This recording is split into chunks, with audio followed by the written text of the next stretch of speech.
Shasta, if it wasn't for your work, this podcast might have been titled The Friend Who Walked Away and Lived to Regret It, because Oh. that's where I was when I found your work. So, in brief, somebody who was my best friend, um, when I experienced a death in my family, she was my first call. I mean, I was like counting down the hours until I could call her, even though she'd always Mm. said, "You're my 2 a.m. friend. You can call me at 2 a.m." I was like, oh, I wouldn't really want to call anybody at 2 a.m.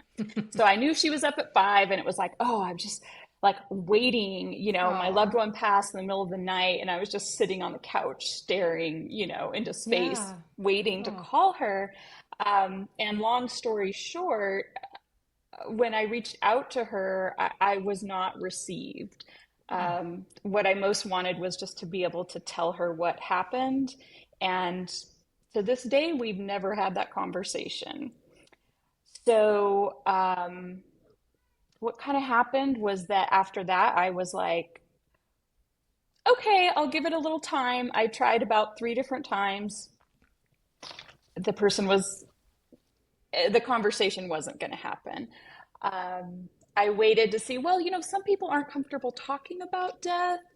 Some people, that can be kind of a tricky thing in society. Maybe she'll come through in another way. Let's be open to that. Is it flowers? Is it a card? Will she leave cookies on the front porch? And all those things came, but none of them were from her. So Mm. I don't need to throw her under the bus a little, but there wasn't any Yeah. external sign of compassion. So when I found you, I was kind of done. Hmm. And I was like, okay. And frankly, I came to your class thinking, oh, Shasta will teach me how to make better friends who aren't going to do that. I had And I no do want idea. that too. I do And want that for you yes, too.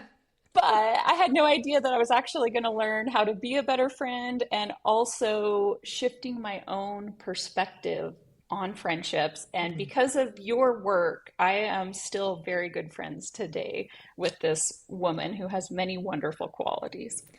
I can't tell you how happy that makes me to hear because I remember, so you went through the coaching. I have a friendship coaching Yes. circle program, and you went through that. And then you also opted for the option where you could have a few private sessions with me. So you and I had Yes. some deep conversations about this. And I remember I would kind of every once in a while be like, well, have you tried to repair this? Do you want to talk with her about it first? And I don't know, what did you feel every time I said that? Because I felt resistance from you. Oh, I definitely was resistant. I think in my mind, I had deemed her guilty. Like I had Yeah, yeah, banged my yeah, gavel, and I yeah. had decided that she was the quote, bad friend. And it was just inconceivable to me that there could be any other way of looking at this than, oh my gosh, she's the bad friend and I should be done with her. Even my therapist had said, this is somebody you shouldn't have in your life. That's not a best friend. So it was like earth shattering to me in a way um, in working with you, that you were kind of like, oh, have you considered A, B, and C? And if you were to go through all those, if it still didn't work, you could make that decision about the friendship at a later time, rather than going first step, or even second step as off with her head. And I have to be honest here that I do have a history of ghosting friends. And Hmm. your class taught me why I don't want to do that anymore, and I don't want to be that person anymore. And you had a wonderful podcast on that subject, and that really, all those things together really opened my eyes to how painful that can be for the other person. Mm. And you really just opened my eyes to the fact that there's more to the story, and we don't always have to throw the baby out with the bathwater, so to speak, when something Mm. happens.